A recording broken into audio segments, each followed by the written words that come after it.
So you got questions for marquee letters.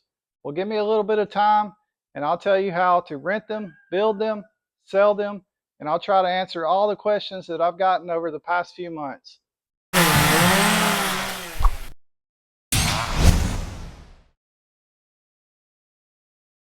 You don't necessarily have to have a table saw, but if you do, it makes life a lot easier for cutting these strips with your plywood. I use 3/4 inch plywood for the sides. Some people use 1/2 inch, doesn't really matter. I just use 3/4 to make it more stable because it's easier to nail into for the corners and stuff. And it also has more of a surface for glue. But when you're cutting your strips, everyone always wants to know how wide these are. They're 4 inches. And if you need plans, I use DIY Wedding Market on Etsy. If you look that up, you'll find them. He has plenty of different sets of plans. You can buy the whole alphabet for like $40, I think. And he has numbers 0 through 9. He has 3 foot, 48, or 3 foot and 4 foot. But like I said, you don't have to have a table saw. It just makes it easier to cut the strips. If you have a track saw, you can do it with that. So unlike the table saw, you do have to have a miter saw. Of course, it doesn't have to be a DeWalt like this, but you need some kind of miter saw to make these corners and cut the strips to the angles. For letters that have square corners like this, you don't really have to make 45s right here, but I just do that to keep from having a raw edge. I didn't used to do that, but I think it looks better if you take the extra time to make the 45s on the corners. But letters like your A, your Y, your M, your W, letters like that that have the angles, you have to have one of these to make the angles. All right, so here's the quick down and dirty of all the other tools that you need. I know this looks like a lot, but it's really not. Most of this is just small hand tools. You don't really need a skill saw or circular saw because you can do everything with the table saw if you have one. The reason I use this sometimes is if I draw out 4 or 5 letters on one sheet of plywood, and I use 1/2 inch plywood for the backs and 3/4 inch plywood for the sides. And the plans call for 1/2 inch on all of it, but I think it looks better with the 3/4 because it makes them look a little beefier. It also makes them stronger in my opinion, so that's why I do that. But anyway, if I draw 4 or 5 letters out, I'll cut the squares for the drawings out with this, and then I'll take my jigsaw and cut them out to size. If you have a CNC machine, this would make it a whole lot easier and faster. I do have one, but I don't have it set up yet. So I'm still cutting these out by hand. It's really not that bad. And if you want to know how long it takes to build these and how much it costs, it's about $50 to $55 to build one, depending on the letter. And that's not counting all the tools. So if you already have the tools, you're good. But if you're just getting into this and you want to start this as a whole new business, of course, you're going to have to buy all this, and there is an upfront cost for that, of course. But it's about $50 to $55 per letter to build for the materials, paint, wiring, everything. And normally I have about 3 to 4 hours in a letter. Some letters take less time because they're easier to build. Like the T probably only takes 2 hours to build. The I, maybe an hour and a half. The W and the M, you're looking at probably 4 hours. A lot of cuts, a lot of angles. So average about 3 hours per letter. The jigsaw that I use, cheap Ryobi. I know a lot of people like to hate on Ryobi. This is the only Ryobi tool I have actually. But this has been a great jigsaw. So if you do have to buy some tools, I recommend the Ryobi jigsaw because it's cheap and it gets the job done. I've been using this one for about 5 years. I always use the scroll cutting blade for the letters because it cuts a lot better and leaves a lot less fray. But you don't really have to worry about it anyway because by the time you caulk these up, you're not even going to see any of that. Of course, I use a mask sometimes for the miter saw and the table saw. This is 18 gauge SPT2 wire. A lot of people asked about the wiring. Of course, I'll have links for this down in the description. So if you need to buy some supplies, check that out. You can get this on Amazon. You can get most of this stuff on Amazon. The only thing that I can't find on Amazon is the sockets.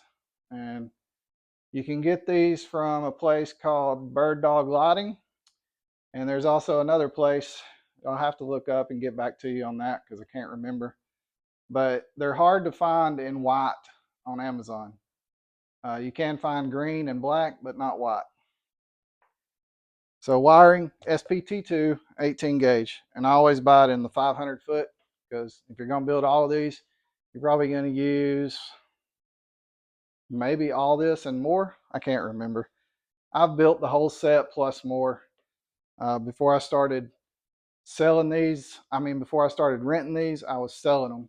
And I sold the whole set to an event coordinator and some doubles and all the numbers at 4 foot. So I have built a lot of these by hand. I know it sounds like a lot, but you know, if you want the money, you got to go out there and get it. You got to hustle. So what's next? This is a stapler, 18 gauge quarter cable. You can get this at Home Depot. I want to say it's about 70 bucks. Not that bad, works great. Staples, really easy to operate. Put the staples in, push it in, hook up your air hose. So you do need an air tank to run this and to run your brad nailer. I use this to staple the wires to the back, like that. If you haven't seen my build video yet, go check that out after this.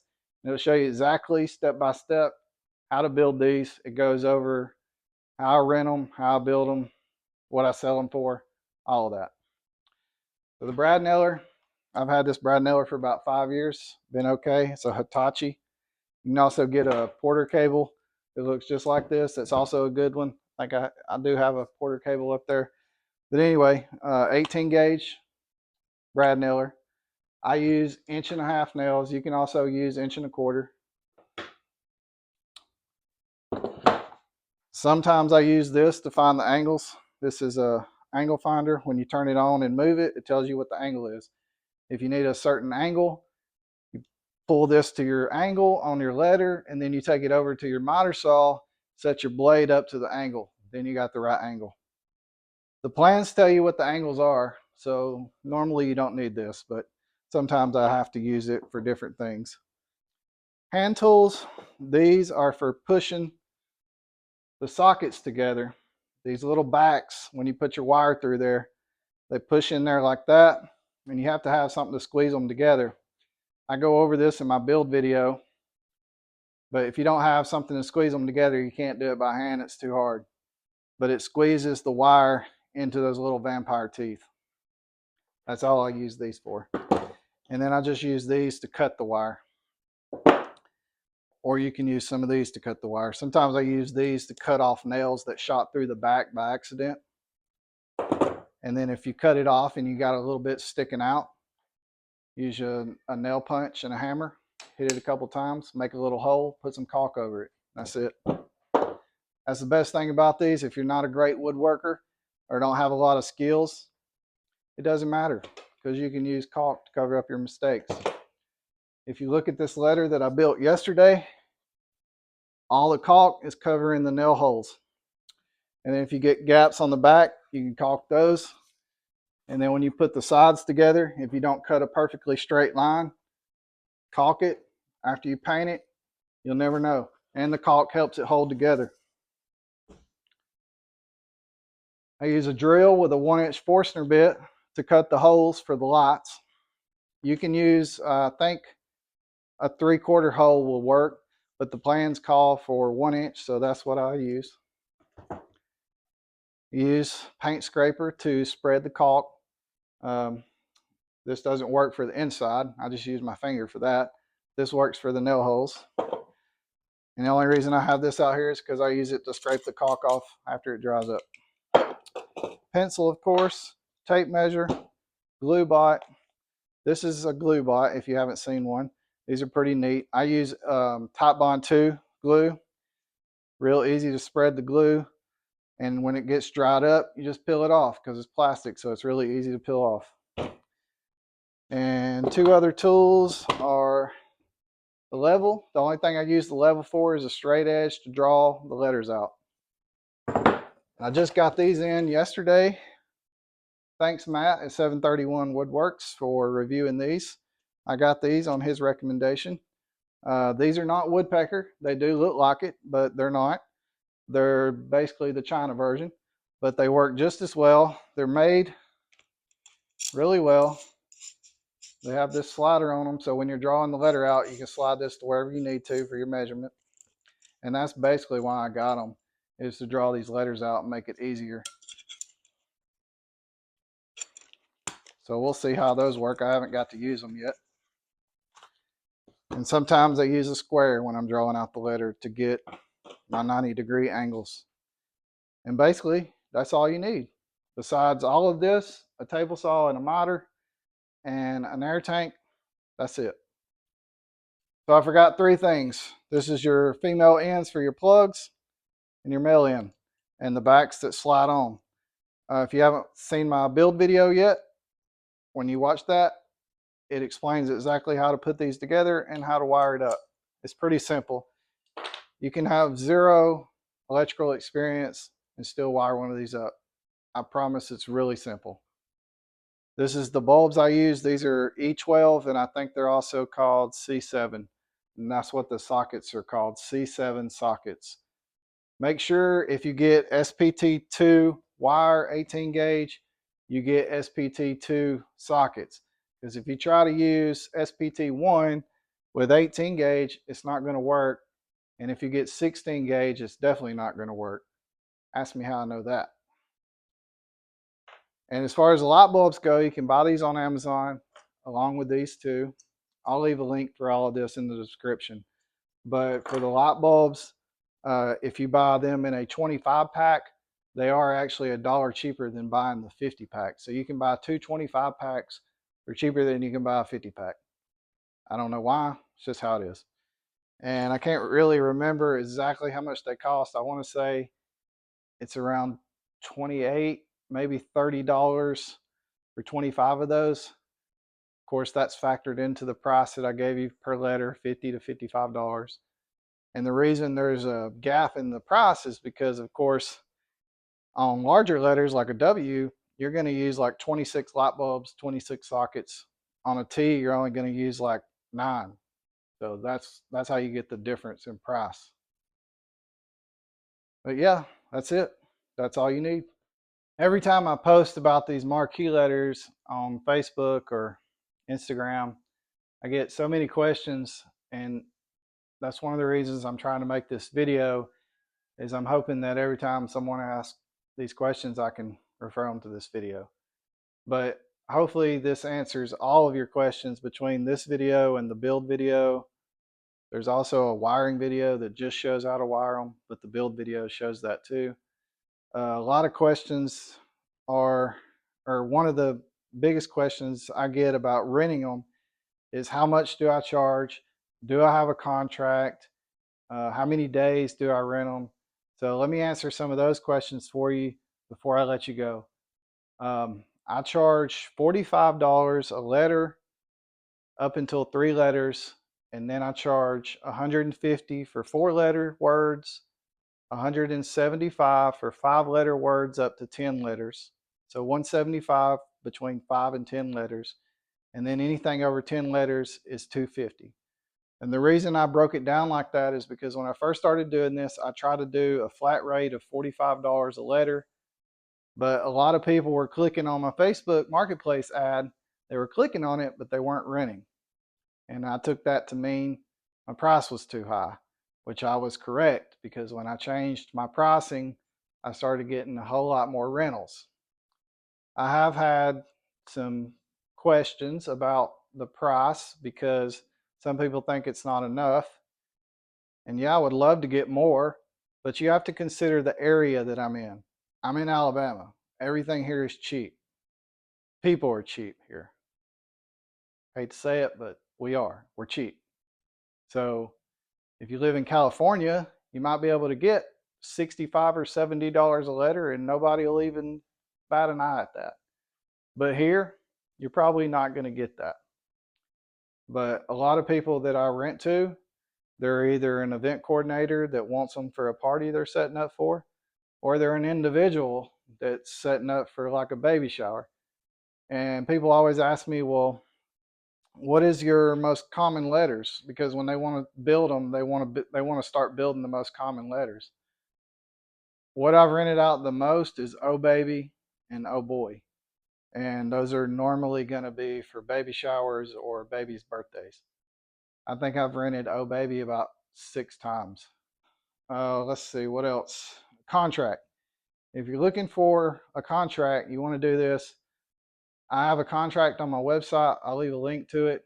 It's the contract that I use. I just reworded it for this business, and you can reword yours to match your business. I sell it on my website for $2. Let's see what else. The wiring. Everyone always wants to know what the wiring looks like on the back. Oh, so this is what it looks like on the back. Like I said, I just staple it in the sockets. The wire goes through the socket, and when you push it down, it goes into the wire. And then when you wire up the male and female end, it just goes in there and the back slides on. And when you slide that back on, it tightens the wire up into the back part and holds it in. Haven't had any issues with these as long as you use the right size. If you use the wrong size, like I was talking about with the sockets, you're going to have a problem. And what I mean by the wrong size is the wiring has to match the back or the male or the female. It has to match. If it don't, you're going to have loose ones and they're going to pull out. When you set these up, they all wire into each other. So your first letter will have your extension cord, and then every letter after that will just plug into each other. So pretty simple. Another question I get is, do I deliver? Yes, I will deliver if they're willing to pay the fee. And normally, I'm going to charge between $100 and $150 to deliver and pick up. Especially if it's in Birmingham. I'm going to charge more because that's like 40 minutes away from here. Most people are going to pick them up and bring them back. I have not delivered any of these except for one place, and that place is 5 minutes from here, and I'll deliver there for free. And the reason is because it's a farm that's real close to here, and they do weddings there, and it literally takes me 5 minutes to get there. So if someone from there rents from me, I'll take them over there for free and pick them up for free. And that's just so that the farm will recommend me for these when they're doing a party there. That's the only place I'm going to deliver for free. Everywhere else is going to be a hefty charge. And once you tell people to charge, they're not going to want the delivery. So they'll come pick them up. I haven't had any issues yet with people bringing them back. I haven't had any damage. I've had a couple of people ask me about damage. These things are really tough. They got a lot of glue on them, a lot of nails. I mean, I've dropped them. I dropped them off a cart the other day. I was rolling the cart up from my container, and some of them fell off onto the gravel. All it did was skin them up a little bit. That was it. They're hard to break. You'd probably have to drop one out of the back of a truck or off a 2-story deck for them to break. So I haven't had any damage. The only damage you're going to get really from people renting them is like the corners get scuffed up sometimes. But every time I rent them, I just take them and I set them up. I plug them in to make sure everything is working. All the bulbs are good. And then I look at the edges, and if there's any scuffs, I just paint them with a little touch-up brush before the people get here to pick them up. That's it. This is really great passive income because there's really hardly any work involved after they're built. Because after they're built, the only thing I'm doing is loading them in their car, and sometimes I'm not even doing that because if I'm not here, I'll leave the letters out under my lean-to off the side of this shop, and I'll tell them, hey, I'm not going to be home, but you can pick the letters up under there, and they'll come. Of course, I got cameras here, so I'm not really worried about anybody messing around with stuff out here. But they come pick the cameras, or they come and pick the letters up, put them in their car, and leave. And then if I'm not here when they bring them back, they just leave them under the lean-to.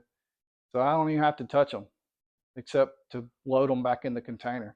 And everybody always asks me about storage. How do you store all of these? Well, if you have the whole alphabet, it does take up a little bit of room, but really it's not that much. And I'll show you on camera what I'm talking about. It's just the ocean shipping container basically. In there you see all the letters. So this is almost the whole alphabet. Um, I think I'm missing maybe 5 or 6 letters, like the Z and X and Q, not really popular letters. But as you can see, it really don't take up that much room. And you could actually stack these on top of each other and take up even less room. And one thing that I noticed yesterday that I'll share with you for storage, the reason this letter is upside down is because it helps keep the wiring off the floor and getting caught on another one when you're taking them in and out. So if you put them upside down, that helps. But you could store these in a little shed. You really don't have to have that much room.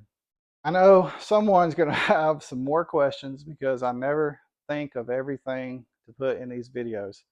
So if you do have more questions, just leave them down in the comments and I will definitely answer them. I always try to answer everyone's questions or comments that they leave me. It also really helps the channel if you leave a comment. So even if you don't have a question, just leave a thumbs up or some kind of comment down there so that this video will get pushed out to more people and more people can see the opportunity that these letters bring for you. And I really appreciate you watching. If you haven't already subscribed to the channel, please consider subscribing and go watch the build video or the wiring video after this one. And we'll see you next time.